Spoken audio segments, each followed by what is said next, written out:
Conoces a tu padre, conoces a tu madre, a tus amigos, tal vez a tus vecinos, pero ¿conoces a Dios?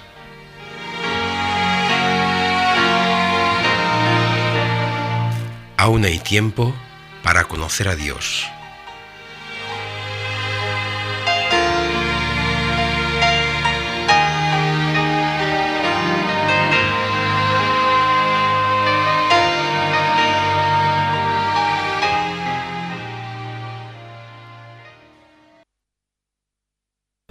Amigos, de nuevo estamos aquí con todos vosotros. Y antes de presentar a mis compañeras, yo os quisiera preguntar, ¿qué suele haber en una fiesta? ¿Es a nosotras? Sí. Hola amigos, ¿qué tal? Pues yo que sé, en una fiesta todo es gozo, todo es alegría, ¿no? Exactamente.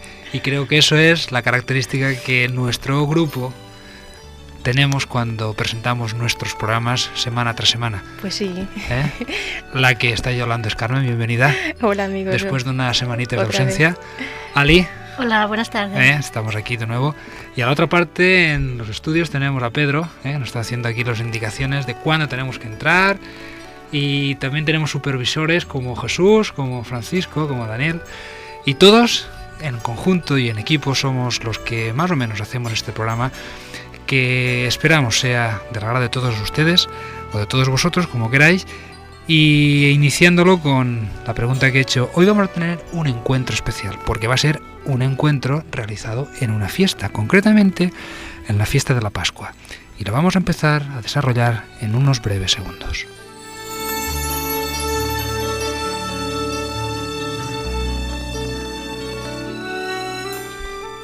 La ciudad entonces no parecía la misma. Como cada año, la habitual monotonía de calles, ritmos y gentes se había transformado en una efervescencia vertiginosa que lo invadía absolutamente todo. ¿Por qué? Pues porque era la fiesta mayor, la ocasión esperada de romper con la rutina y de experimentar algo nuevo. Desde que los reyes centralizaron el culto en Jerusalén, la Pascua perdió parte de su carácter familiar y pasó a celebrarse obligatoriamente en la capital, reforma que hizo Josías en el año 621 a.C.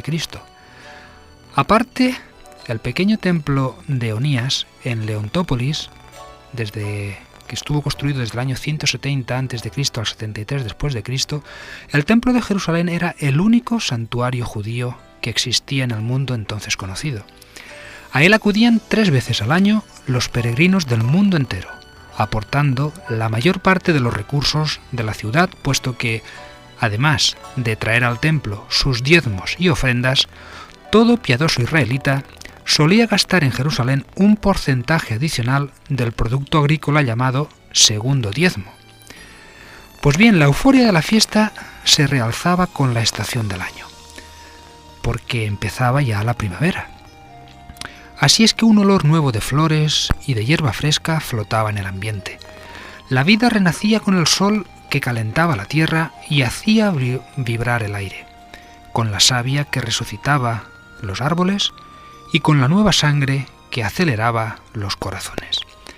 La fiesta de la Pascua comenzaba la tarde del día 14 de Nisán, el equivalente a nuestro mes de abril, el último día antes de la luna llena que sigue al equinoccio de primavera, y se prolongaba durante 7 días, llamados de los panes ácimos, porque durante ese tiempo no se comía pan leudado, ni se podía usar ni tener en casa ningún tipo de levadura o fermento.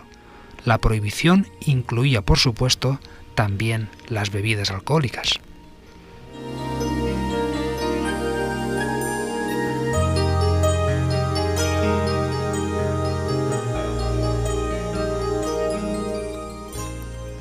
Quien dice fiesta, dice alegría.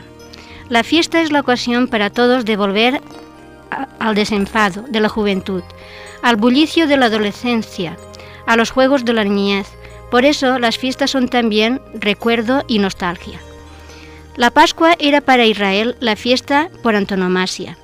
Conmemoraba la liberación de Egipto, es decir, la independencia nacional. Al caer la noche, familiares y amigos se recostarían como los ricos en torno a la mesa de gala, comerían el cordero simbólico, con sus hierbas amargas, beberían copiosamente de la copa de la bendición y juntos cantarían los salmos rituales, alabando al Dios Salvador, que los había conducido de la esclavitud a la libertad. El sacrificio de los corderos debía hacerse en el templo, en grupos de más de 10 personas y menos de 20. Cada padre de familia o cabeza de grupo debía degollar personalmente su cordero ante el altar en presencia del sacerdote, mientras el coro de los levitas cantaba el Jalel, salmos del 113 al 118. Después de la puesta del sol, cada grupo se reunía en Jerusalén para la cena pascual.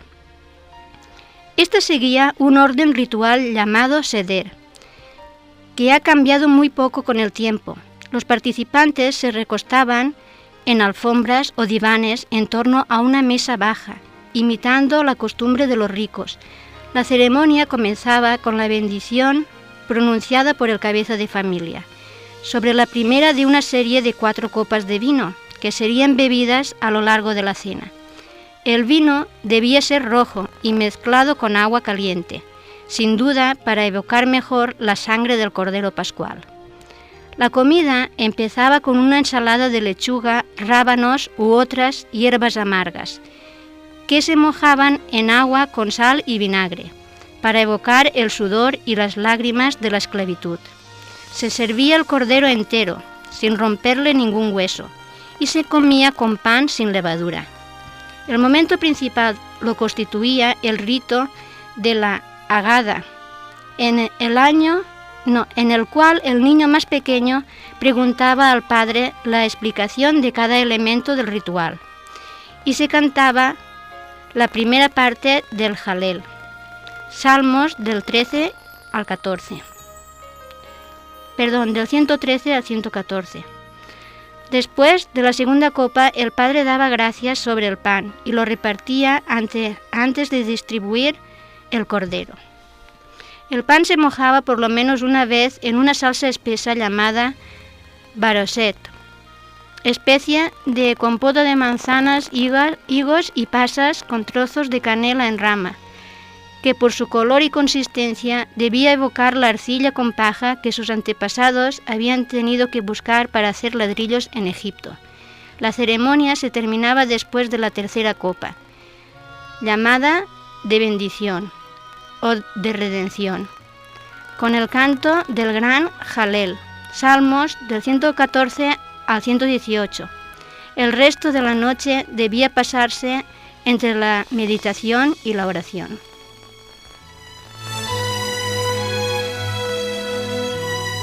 Entre el recogimiento y la algazaba, la Pascua recordaba la elección de Israel como pueblo de Dios, aquella noche en que el favor divino había amparado a un grupo de prisioneros, a la vez que anunciaba la liberación definitiva de todas las servidumbres cuando viniera el Mesías.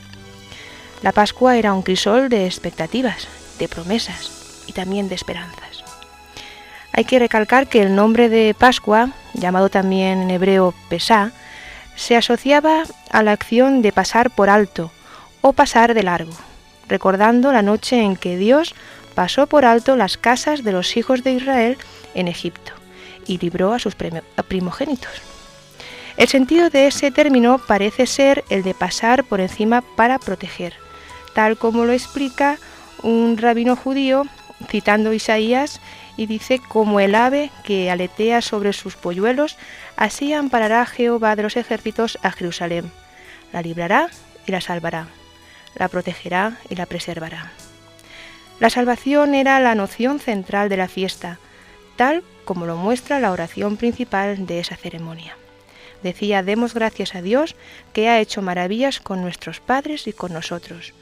Nos ha hecho pasar de la esclavitud a la libertad, de la servidumbre a la salvación. Y este mismo rabino judío también dice en una cita que la noche de Pascua ha sido fijada para la salvación de todas las generaciones de Israel, hasta el punto que se esperaba que la salvación mesiánica ocurriese en una noche de Pascua. Y decía que en esa noche fuimos salvados y que en otra igual seremos también salvados. Hay un canto, el canto de las 4 noches, que dice que la Pascua celebraba las 4 intervenciones divinas más importantes de esta tierra. En la primera se nombraba la noche de la creación de la luz al principio del mundo. En la segunda, la noche de la alianza con Abraham al principio de la historia del pueblo hebreo. La tercera decía la noche del Éxodo, al principio de la historia de Israel como nación libre. Y la cuarta, la noche de la venida del Mesías, cuando establezca por fin el reino definitivo de Dios en el mundo venidero. Las fiestas se convierten pronto en un fin en sí mismas. Poco importa el motivo inicial. La conmemoración oficial se mantiene, pero la gente la vive, si es que todavía la recuerda, en un segundo plano, casi al margen de su significado. La fiesta perdura como ocasión esperada de cambiar de ambiente, de divertirse y de ver otras cosas. Jerusalén se hallaba repleta de peregrinos, de vendedores, ambulantes, de mendigos y sobre todo de extranjeros, israelitas de la diáspora y paganos que buscaban en la espiritualidad de Israel una dimensión que no encontraban en su religión. Entre ellos había un grupo de griegos que buscaban a Jesús. Jerusalén contaba entonces aproximadamente con unos 25.000 habitantes, y en ocasión de la Pascua acudían entre 100 y 200.000 peregrinos, los cuales permanecían en la ciudad entre 8 y 15 días como mínimo, lo que hacía que el número de extranjeros sobrepasara en mucho a la población habitual. La estancia de los peregrinos se prolongaba forzosamente más de una semana porque, para poder acceder al templo, quienes venían de países paganos debían proceder previamente a 7 días de purificaciones rituales. Y según la legislación religiosa vigente, en las 3 fiestas preceptivas estaban obligados a comparecer ante Dios en el templo todos los israelitas, excepto el sordo, el idiota, el menor, el andrógino o de sexo dudoso, las mujeres, los esclavos no emancipados, los tullidos, el ciego, el enfermo, el anciano y todo el que no pueda subir a pie la montaña del templo. En la práctica, para los que vivían demasiado lejos, la obligación se limitaba a una vez al año. Filón dice que miríadas acudían en cada fiesta, unos por tierra y otros por mar, del oriente y del occidente, del septentrión y del mediodía.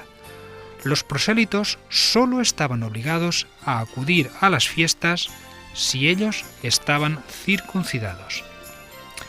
Y contamos con numerosos testimonios de extranjeros no prosélitos que acudían a Jerusalén atraídos por el magnetismo de la religión de Israel.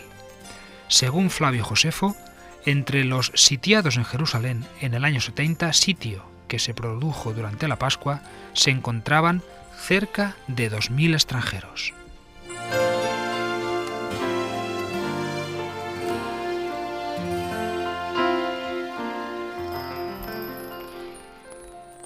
Resultan admirables estos griegos. A diferencia de otros, incluso cristianos, no buscan a Jesús en la austeridad sombría de un claustro, ni en la privación ascética de un monasterio. Lo buscan con la gente, entre la gente, en la solidaridad y en la participación. Muchos han buscado a Dios en la mortificación, pero ¿cuántos lo buscarían en una fiesta? Para algunos, y tendrán sus motivos, espiritualidad no concuerda con reclusión, abstinencia, severidad, aburrimiento. Sin embargo, para Jesús la religión es libertad, plenitud, alegría, realización personal. Para él, verdad rima sobre todo con felicidad. Es interesante observar que Jesús durante su ministerio no impuso ningún ayuno a sus discípulos, siendo que ayunar era una práctica religiosa corriente, no solo entre los fariseos piadosos, sino incluso entre los discípulos de Juan el Bautista. Para Jesús, el ayuno no es una proeza ascética, condición para ganar méritos, sino el simple resultado de una actitud de dependencia total con respecto a Dios. En momentos de la vida en los que la intensidad de la búsqueda conlleva el ayuno, como una consecuencia. Jesús entendió sus enseñanzas. no como un medio adicional para hacernos purgar nuestras faltas, sino como el último recurso para encaminarnos a la felicidad verdadera. Os he enseñado todas estas cosas para que tengáis mi gozo y vuestro gozo sea completo. Los griegos de nuestra historia lo van a encontrar en una fiesta. Han oído decir que el joven profeta acaba de entrar en Jerusalén aclamado como Mesías. Aunque no saben que su misión en esta tierra se halla a punto de terminar, precisamente con su muerte, lo buscan con urgencia. Después de lo que les han contado sobre él, las atracciones de la fiesta le resultan extrañamente insípidas y presienten que una entrevista con el maestro de Galilea les interesa más que las ceremonias del templo. Insatisfechos con la filosofía de su país y con la liturgia de Israel, estos griegos, inteligentes y sensibles, buscan algo más para saciar la inquietud espiritual que sienten. E insisten en que quieren ver a Jesús. Su primer contacto lo realizan por mediación de Felipe, un discípulo de Betsaida de Galilea, zona del país muy helenizada. Felipe puede facilitar su acercamiento porque los entiende en su lengua, a diferencia de los demás apóstoles, que como buenos judíos tienen nombres hebreos o arameos. Felipe ostenta un nombre griego, que pone de manifiesto la helenización de sus padres. El nombre de Felipe significa amigo de los caballos, que lo normal era que los israelitas dieran a sus hijos nombres hebreos, generalmente teóforos, es decir, conteniendo una idea relacionada con Dios. Así, los demás apóstoles se llamaban, por ejemplo, Simón, que significaba el que escucha a Dios. Jacobo o Santiago quería decir Dios protege. Mateo, don de Yahvé. Juan, Dios concede su gracia. Judas, alabado sea Dios. Y así un largo etcétera podíamos enumerar. En la época grecorromana, los judíos de la diáspora llevaban a menudo un segundo nombre, griego o latino.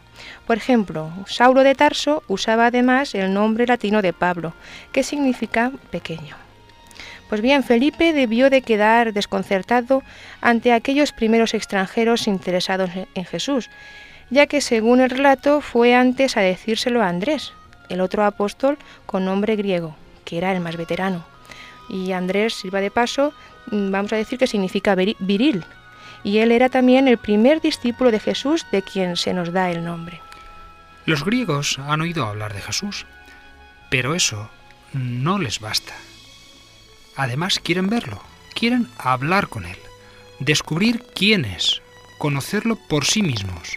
Su deseo va a realizarse por fin gracias a la ayuda de Andrés y de Felipe.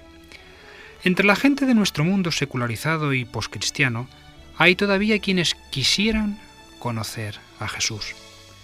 Como los griegos, han oído hablar de él, pero nuestra palabra se ha devaluado demasiado. Ahora desearían verlo. Es más, quisieran encontrarlo en nosotros, los cristianos. Con un afán que a veces no está muy claro, en su búsqueda también se dirigen a sus seguidores, a esos Felipes de hoy que generalmente, no sabiendo qué hacer, lo remiten a los especialistas o a los veteranos, a los Andréses actuales. La personalidad humana es esencialmente proyectiva. Lo que somos, pensamos, sentimos o creemos, de un modo u otro, se proyecta inevitablemente en lo que hacemos. No es fácil que nuestro yo secreto se mantenga escondido durante mucho tiempo, porque tarde o temprano acaba por manifestarse, ya sea en nuestras palabras, en nuestras actitudes o incluso en nuestro propio silencio. La Biblia expresa esto muy gráficamente diciendo que lo que rebosa del corazón lo habla la boca. Resulta pues imposible que nuestro vivir cotidiano no revele nuestras propias creencias. Y aunque es verdad que el hábito no hace al monje, el monje elige llevar el hábito del grupo al que se asocia. Los demás nos identifican con la imagen que damos involuntariamente o a sabiendas.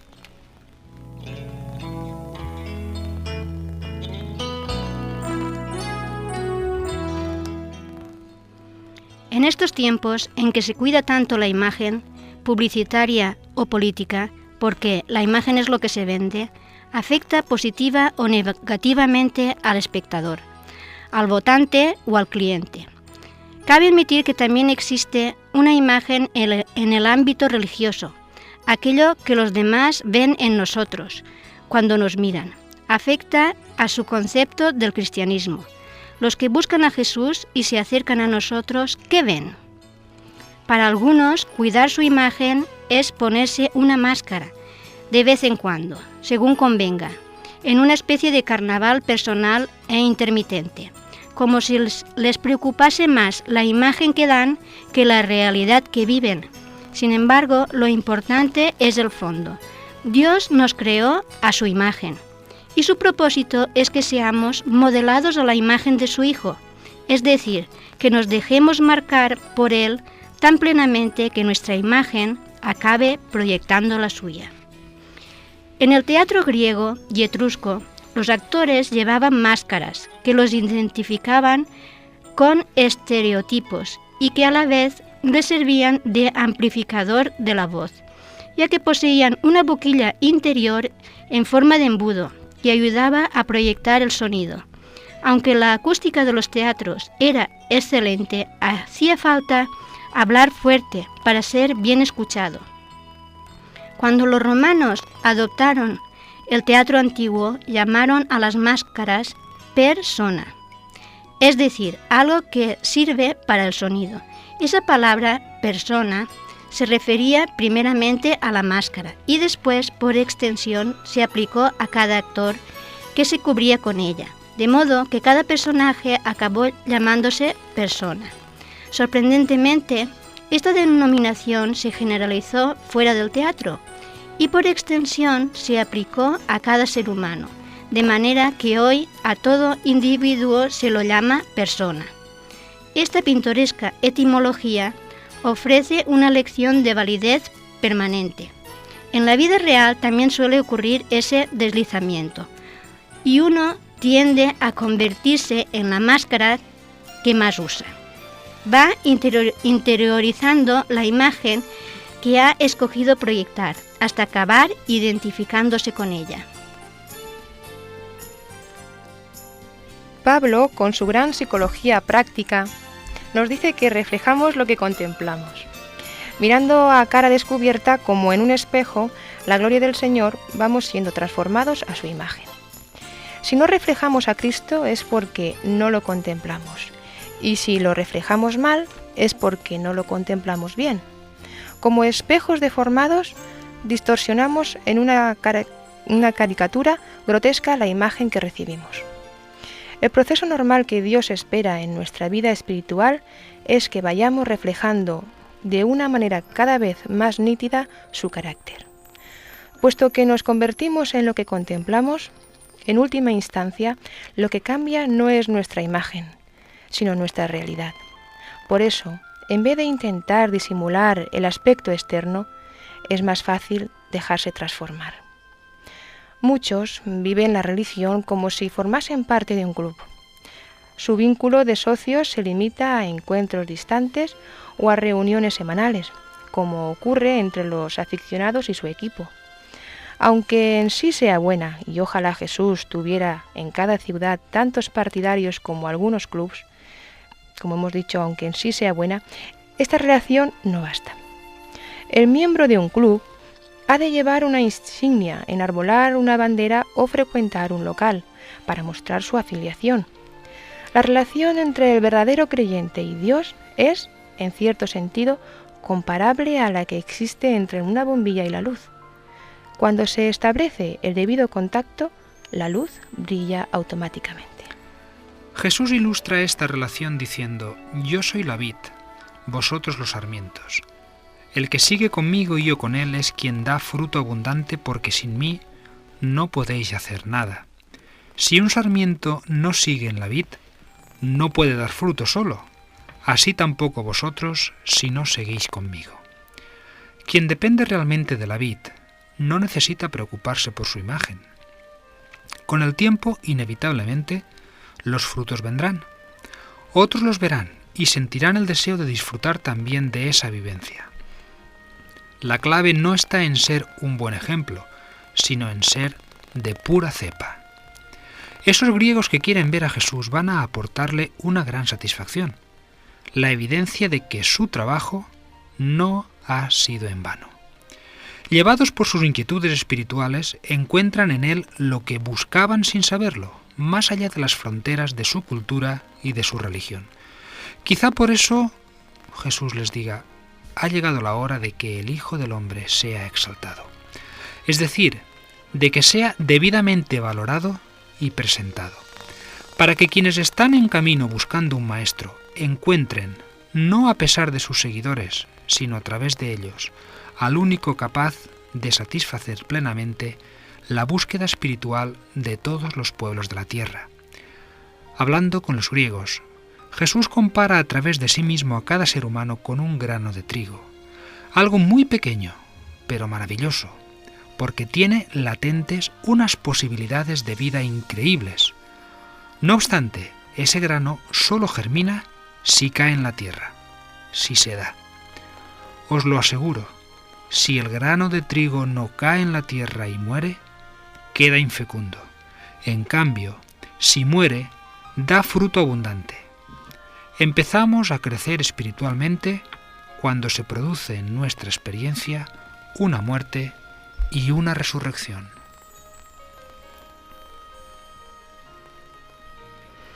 La naturaleza conoce desde siempre el secreto de la renuncia vivificante, de un cierto sacrificio redentor, el misterio que para fructificar antes hay que morir. Se halla inscrito en la estructura de la vida. A veces nos falta vigor, somos estériles y no fructificamos, sencillamente porque dependemos demasiado de nosotros mismos. Somos como granos almacenados, vivimos al margen de la fuente de energía del universo. Nos falta un encuentro decisivo, porque si nos entregamos en los inmensos surcos de la necesidad del mundo, la vitalidad divina forzosamente surgirá en nosotros y nada podrá impedir su germinación. Cuando nos dejamos caer en la buena tierra, nuestras raíces se afirman hasta arraigarse, y de ese grano tan insignificante, un día de pronto salen flores divinas y frutos increíbles.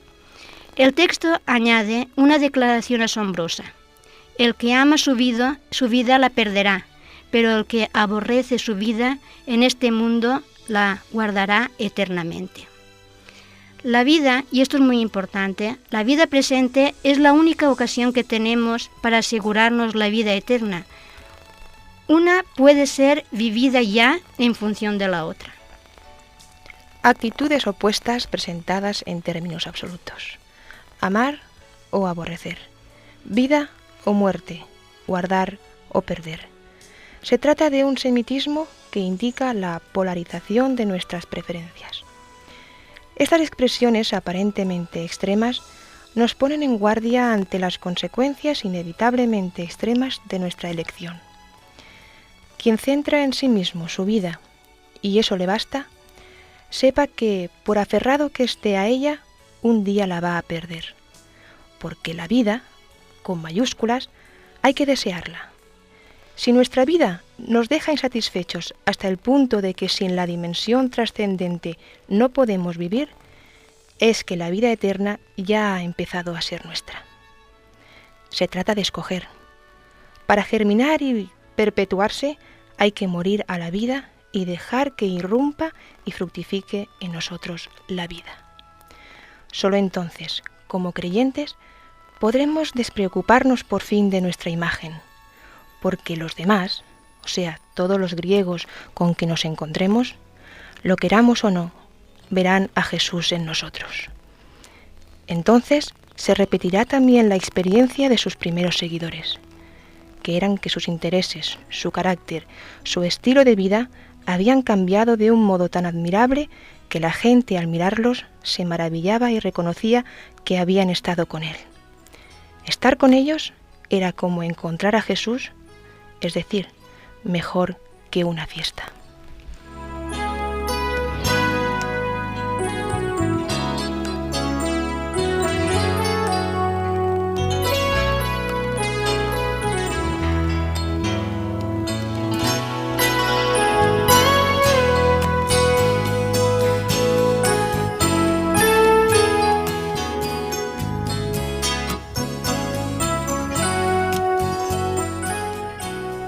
hasta aquí nuestro apartado espiritual que hemos tenido hoy, un encuentro de varios personajes, no se mencionan cuántos, un grupo de griegos, que tenían interés en Jesús. Y como bien Carmen nos ha comentado en los últimos... Vieron algo especial, ¿verdad? Algo especial, que eso es lo que desearíamos como cristianos, que otras personas no creyentes vieran en cada uno de nosotros.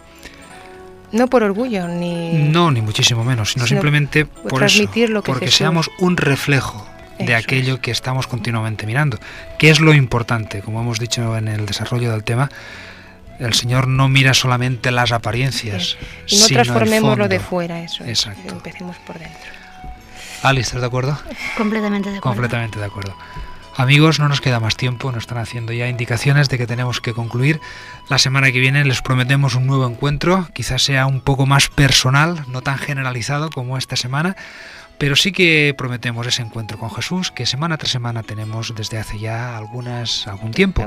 Sí. Esperamos que estéis ahí detrás de vuestros receptores, como nosotros por todos los medios intentaremos estar aquí delante de los micrófonos, y a la otra parte, el servicio técnico, esperemos que también esté con nosotros. Amigos, que tengáis una feliz semana.